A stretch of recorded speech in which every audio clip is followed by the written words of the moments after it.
Ini adalah Shlomo Argov, seorang duta besar Israel untuk Inggris. Pada tanggal 3 Juni 1982 sore hari, saat akan masuk ke mobilnya setelah jamuan makan di Hotel Dorchester, London, 3 orang tak dikenal menghampirinya. Satu orang dari mereka mengeluarkan senapan mesin PM-63 dan langsung menembaki Argov. Sang duta besar terkena tembakan tepat di kepala. Namun, takdir adalah hak eksklusif Tuhan.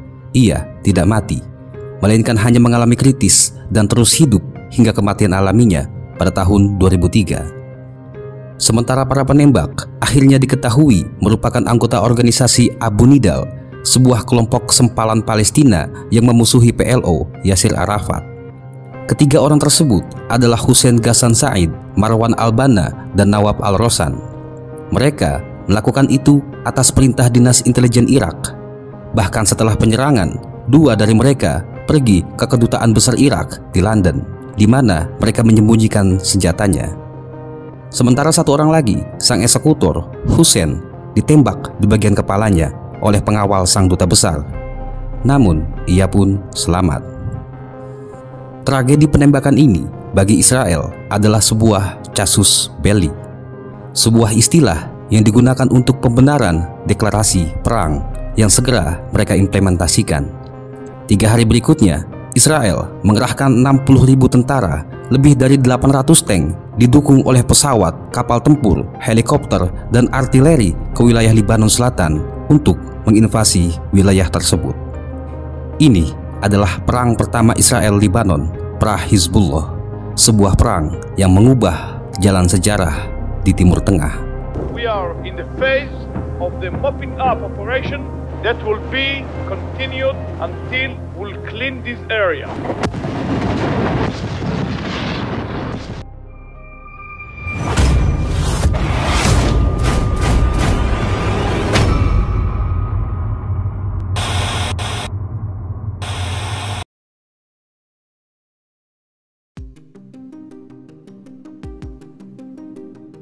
Kenapa Israel menginvasi Lebanon? Bukankah penyerang duta besar Israel adalah organisasi militan Palestina Abu Nidal? Lebanon adalah basis utama PLO Yasir Arafat, musuh dari Abu Nidal. Lalu, kenapa Israel tidak mempedulikan fakta itu dan tetap menargetkan PLO? Untuk memahami situasi yang terjadi, mari kita menjelajah waktu sedikit ke tahun 1943. Setelah memperoleh kemerdekaannya dari Perancis pada tahun 1943, Lebanon menjadi salah satu pusat kebudayaan yang maju di dunia Arab. Ini adalah salah satu negara yang relatif makmur dan lebih stabil dibanding negara lainnya di Timur Tengah. Ibu kotanya, Beirut, dikenal sebagai Parisnya Timur Tengah.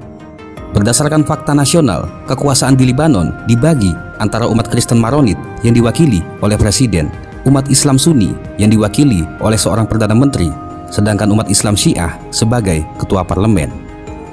Fakta nasional ini berupaya memberikan keterwakilan kepada setiap komunitas besar di Lebanon. Akibat hal ini, Lebanon menjadi negara demokratis paling sukses di Timur Tengah. Namun, pada periode pertengahan 70-an, percikan perpecahan mulai terlihat. Kaum Muslim dan kekuatan sayap kiri Lebanon yang sejak awal tidak menyukai sistem ini, kini mulai menunjukkan sikapnya. Mereka percaya bahwa status quo yang ada lebih menguntungkan Kristen Maronit sebagai elit penguasa. Ketegangan meningkat.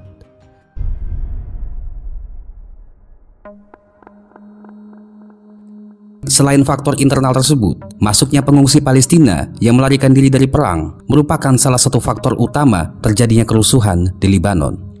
Pengungsi Palestina pertama kali datang ke Lebanon pada tahun 1948 setelah Israel menang melawan koalisi Arab. Dampaknya, ribuan orang Arab Palestina mengungsi atau melarikan diri dari negara mereka. Di Lebanon, warga Palestina ditempatkan di kamp-kamp sementara. Mereka tidak diberikan kewarganegaraan dan hidup sebagai pengungsi di sana. Bahkan melarang mereka untuk memiliki properti dan pekerjaan di berbagai profesi. Maka secara efektif hal itu meminggirkan warga Palestina di Lebanon. Kemudian awal dari perubahan besar terjadi. Pada tahun 1969 ketika pihak berwenang Libanon setuju untuk menyerahkan pengelolaan kamp pengungsi Palestina kepada Organisasi Pembebasan Palestina atau PLO. Pada tahun 1971, karena keterlibatan militan PLO terhadap kerusuhan di Yordania, pemerintah Yordania mengusir mereka dan memindahkannya ke Libanon. Akibatnya, kamp pengungsi ini semakin gemuk dan dengan cepat termiliterisasi. Ketika Perang Saudara Libanon akhirnya pecah pada tahun 1975, orang-orang Palestina berpihak kepada Gerakan Nasional Libanon yang terdiri dari kelompok-kelompok Arab dan sayap kiri lainnya yang berperang melawan sayap milisi dari kelompok Kristen Maronit. Sementara Israel mendukung kaum Maronit dengan suplai senjata dan penasihat militer. Uniknya, Suriah juga ikut campur tangan dan memihak kepada pemerintahan Kristen Maronit dukungan Israel. Pada akhir tahun 1976, Libanon telah terpecah-pecah dengan sebagian besar pasukan Palestina menguasai wilayah selatan yang berbatasan langsung dengan Israel. Hal ini memungkinkan para pejuang PLO untuk menembaki wilayah Israel dengan lebih leluasa.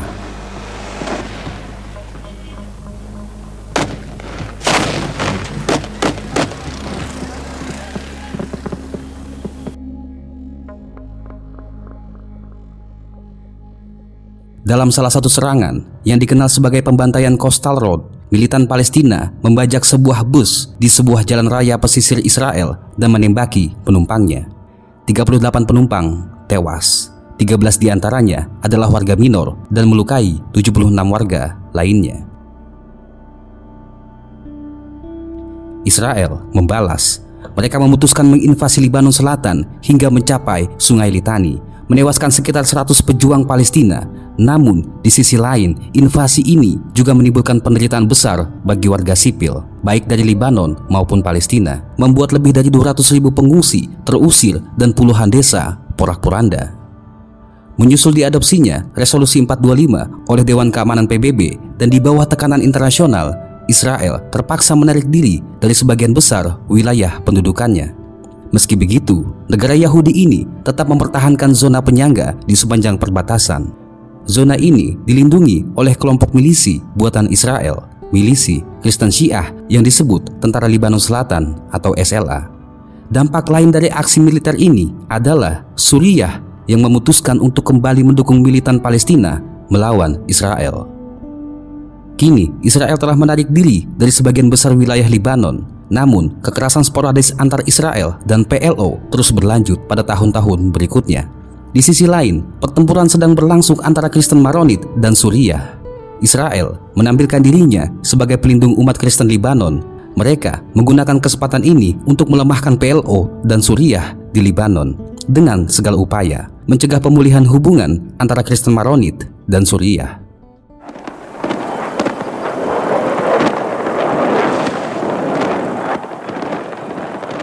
Pada bulan Juli 1981, Israel melancarkan serangan udara besar-besaran terhadap infrastruktur PLO di Beirut, menewaskan sekitar 300 orang. Sebagai tanggapan, militan Palestina melakukan penembakan besar-besaran di daerah perbatasan, memaksa ribuan warga Israel meninggalkan rumah mereka. Amerika Serikat mendesak untuk dilakukannya gencatan senjata, dan gencatan senjata tersebut bertahan untuk sementara waktu. Pemimpin PLO, Yasir Arafat, dilaporkan menekan faksi-faksi Palestina lainnya untuk menegakkan gencatan senjata karena Palestina memang sangat perlu untuk menghindari serangan habis-habisan dari Israel. Namun pada saat yang sama, Israel justru sedang mempersiapkan tentara dan peralatan tempurnya untuk menginvasi Libanon. Menurut Menteri Pertahanan Israel saat itu, Ariel Sharon, Israel telah mempersiapkan perang all-out bahkan sejak pencalonannya sebagai Menteri Pertahanan pada bulan Agustus 1981. Kamp-kamp Palestina di Libanon telah menjadi target bagi serangan udara Israel.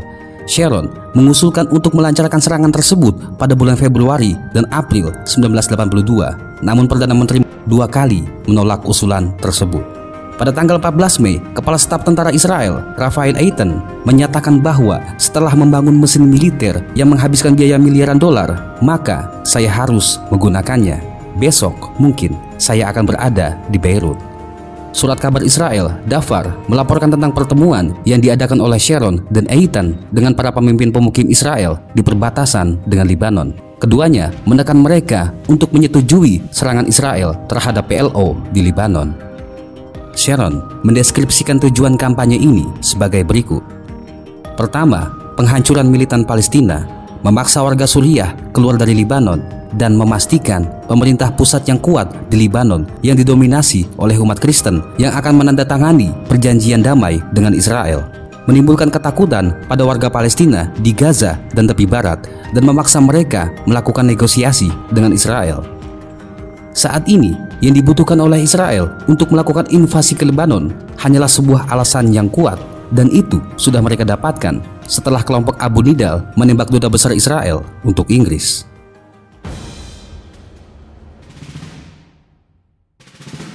Pada tanggal 6 Juni, Israel melancarkan operasi Peace for Galilee dengan cara menyerang Libanon dari 3 arah. Pasukan pertama terdiri dari sekitar 60.000 tentara dan 800 tank memasuki Lebanon dari 3 titik. Pada titik ini, wilayah timur Libanon dikuasai oleh tentara Suriah. Wilayah perbatasan dan pesisir utara Beirut dikuasai milisi Kristen, dan pesisir selatan Beirut dikuasai oleh PLO. Poros paling barat IDF berada di sepanjang pantai. Targetnya adalah 3 kamp pengungsi Palestina di dekat Tirus dengan Beirut sebagai tujuan utamanya. Di tengah, 2 divisi diperintahkan untuk maju ke Kastil Beaufort yang selama ini digunakan oleh milisi Palestina sebagai benteng mereka. Israel akan merebut benteng tersebut dan kemudian berpencar. Poros Timur akan maju ke Lembah Beka. Titik paling barat ini adalah target yang sangat kritikal. Keberhasilan penyerangan ini memiliki arti kekalahan besar bagi pejuang Palestina. Setelahnya, Israel akan dengan mudah menguasai kota-kota utama di Libanon, termasuk ibu kota, Beirut. Strateginya, pasukan IDF yang paling kuat akan menyerang pantai. 2 sumbu lainnya adalah sumbu sekunder, memiliki misi untuk mendukung sumbu pertama dengan mengacaukan tentara Suriah, mencegah mereka bertahan melawan serangan IDF di pantai. Pada hari pertama perang, tentara Israel membuat kemajuan di ketiga poros akibat dari penembakan besar-besaran dan serangan udara yang rutin. Dan di timur, kemajuan IDF didukung oleh Angkatan Laut. Tetapi, meskipun memiliki keunggulan besar dalam hal peralatan tempur, Israel masih mengalami perlawanan yang sangat tangguh.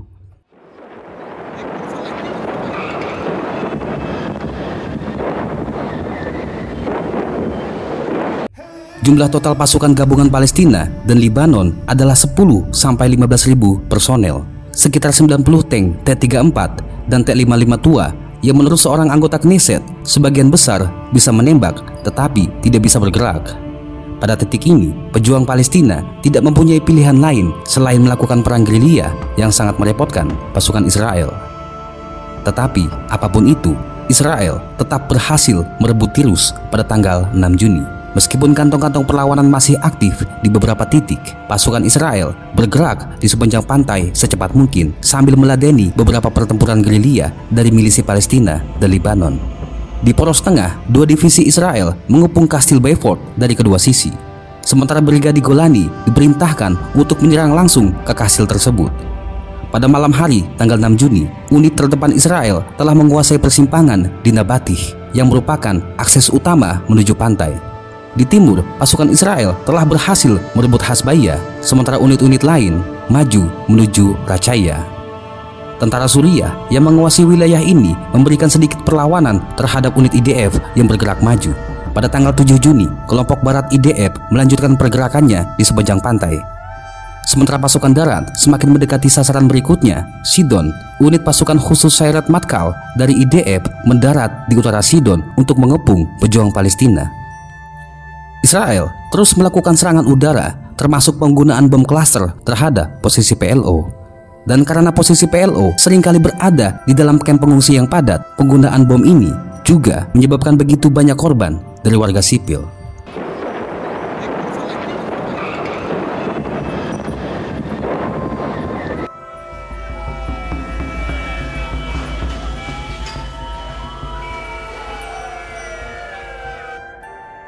Pada penghujung hari, pasukan Israel telah menguasai daerah sekitar Sidon. Namun, kamp pengungsi Ain al-Hilweh di dalam kota terus melakukan perlawanan. Selama hampir seminggu, pejuang Palestina terus-menerus menyergap pasukan Israel, menghancurkan tank dan kendaraan tempur mereka. Untuk mengatasi ini, maka Israel semakin mengintensifkan serangan udaranya. Di sisi lain, poros tengah telah mencapai Zezine sebuah kota persimpangan yang sangat penting. 2 batalion Brigadir Lapis Baja ke-460 menyerang tentara Suriah di dalam Jezine selama 1 hari penuh dan berhasil mengusir mereka. Poros tengah lainnya terus bergerak ke utara melalui jalan raya di Beka, sementara poros barat terus bergerak maju ke Beirut. Pertempuran utama terjadi antara tentara Israel dan tentara Suriah pada hari-hari berikutnya. Pada tanggal 9 Juni, Angkatan Udara Israel yang terdiri dari jet F-15 dan F-16 terlibat dalam pertempuran dengan jet MiG-21 dan MiG-23 Suriah. Israel menang, menghancurkan lebih dari 60 jet tempur Suriah dan hampir 30 sistem pertahanan udara pada tanggal 9 sampai 11 Juni. Hal ini melegitimasi superioritas Israel di udara. Akibatnya, pasukan darat Israel di Nabatih bisa maju ke lembah Beka tanpa halangan berarti dan segera mencapai kota Racaya. Poros tengah kini juga telah mencapai kota Ain Zalta dan merebutnya setelah 2 hari pertempuran yang sangat sengit. Dari sana, mereka kemudian melanjutkan perjalanan ke kota Ain Dara melalui jalan raya Beirut, Damaskus. Pasukan Suriah awalnya memanfaatkan keuntungan posisi mereka di dataran tinggi di sekitar kota, namun berakhir mundur setelah dihajar habis-habisan oleh serangan udara Israel. Pada titik ini, poros timur pasukan Israel telah merebut Racaya dan diperintahkan untuk melanjutkan serangan mereka. Akibatnya, unsur-unsur divisi ke-90 dihadang dan disergap oleh Suriah di Sultan Yaqub. Israel berhasil mematahkan pengepungan itu meskipun kehilangan 10 tank dan puluhan prajurit. Ini adalah kekalahan terbesar Israel dalam perang ini. Namun tetap saja, hal tersebut hanyalah sebuah hal yang kecil dibandingkan dengan kemenangan tentara Israel atas tentara Suriah di wilayah Lebanon lainnya. Tanggal 11 Juni, kedua belah pihak menyetujui gencatan senjata yang secara efektif berarti bahwa sekarang PLO dan para pejuang Lebanon harus berdiri sendiri melawan invasi Israel.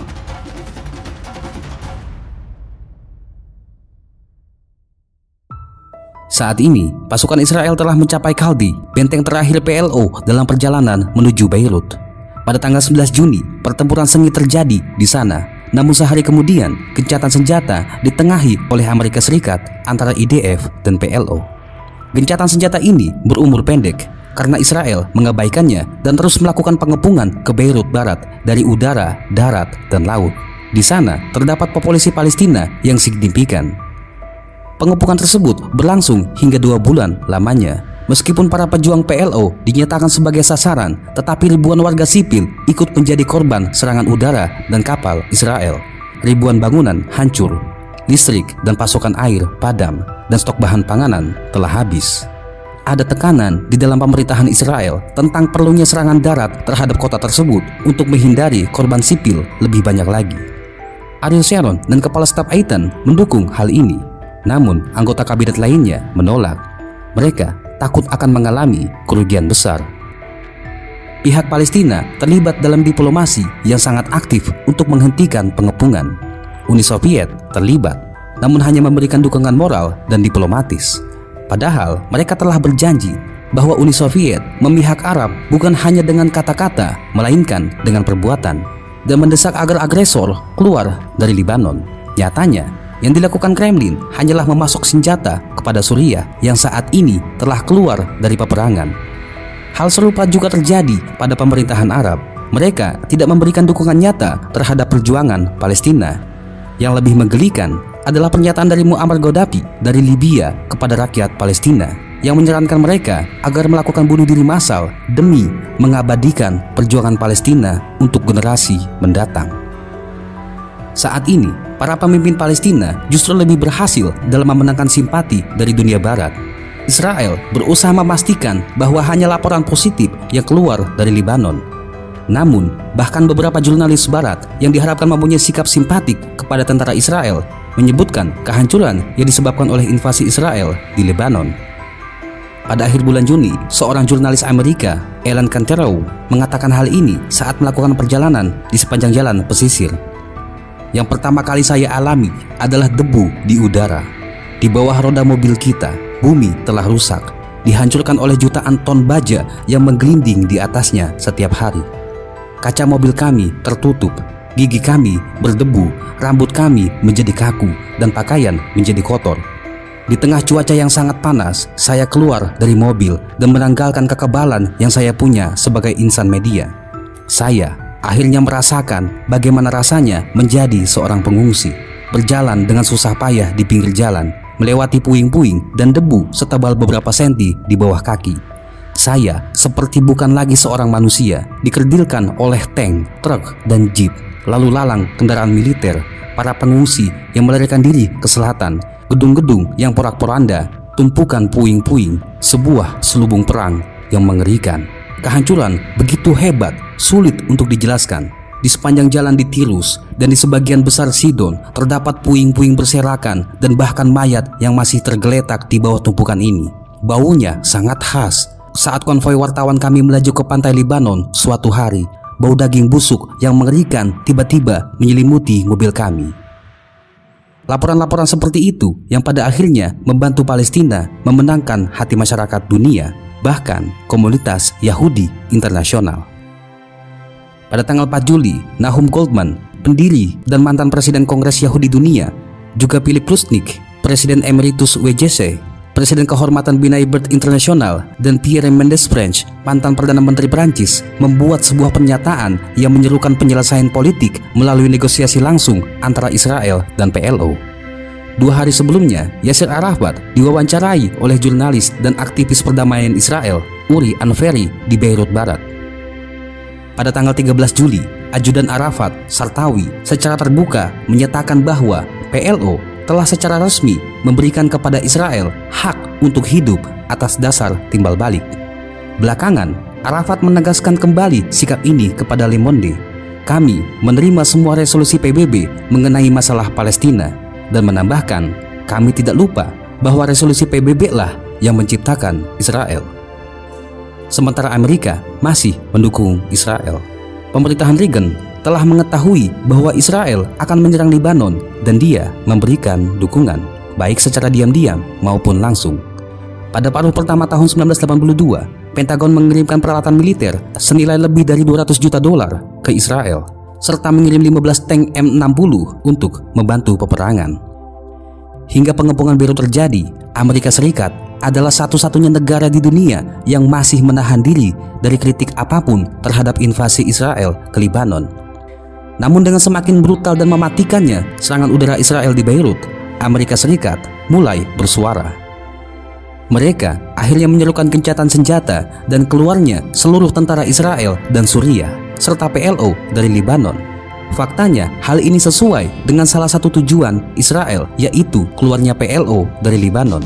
Pada bulan Juli, Amerika menghentikan pengiriman bantuan amunisi ke Israel dan berhasil menengahi gencatan senjata secara permanen. Pada bulan Agustus, PLO setuju untuk meninggalkan Libanon. Organisasi Arafat dan sekitar 15.000 anggotanya meninggalkan Libanon dan markas besar PLO pindah ke Tunisia. IDF dan pasukan Suriah sepakat untuk mundur dari Beirut, dan pasukan penjaga perdamaian datang ke Libanon untuk memfasilitasi evakuasi dan mempertahankan gencatan senjata. Namun kita tahu, dampak dari perang ini akan menciptakan sebuah organisasi yang sangat kuat, yang kelak akan menjadi musuh utama Israel paling berani.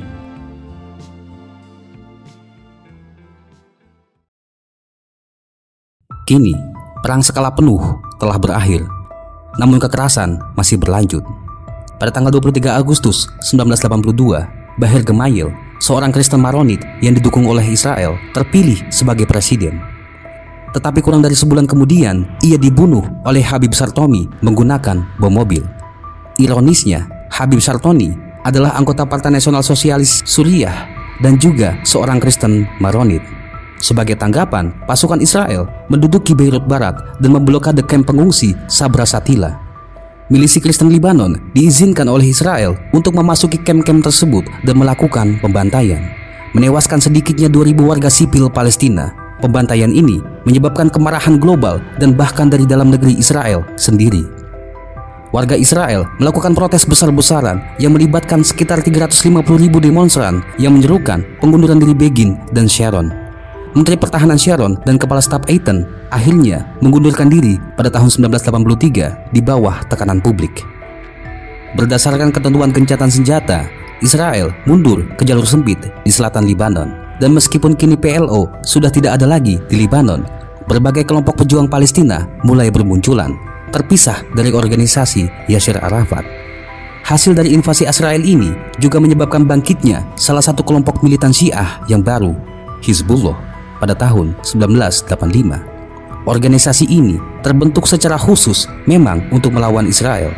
Hizbullah kelak akan menjadi musuh Israel yang paling merepotkan karena profesionalitas mereka dalam militer dan politik baik di Lebanon maupun tingkat global.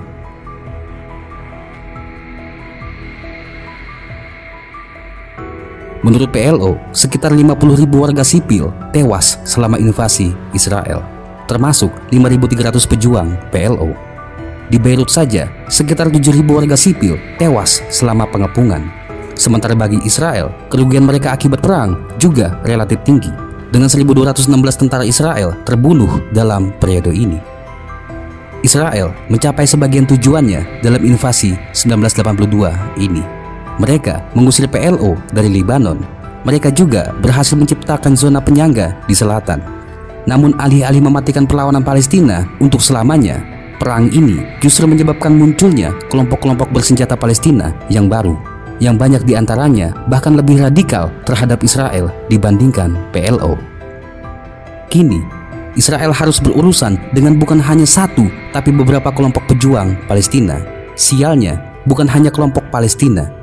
Hizbullah adalah salah satu dampak yang tidak disengaja dari invasi Israel ke Lebanon. Hizbullah saat ini bukanlah sekedar milisi anti-Israel biasa. Mereka telah menjelma menjadi satu entitas yang kedudukannya hampir sama dengan negara.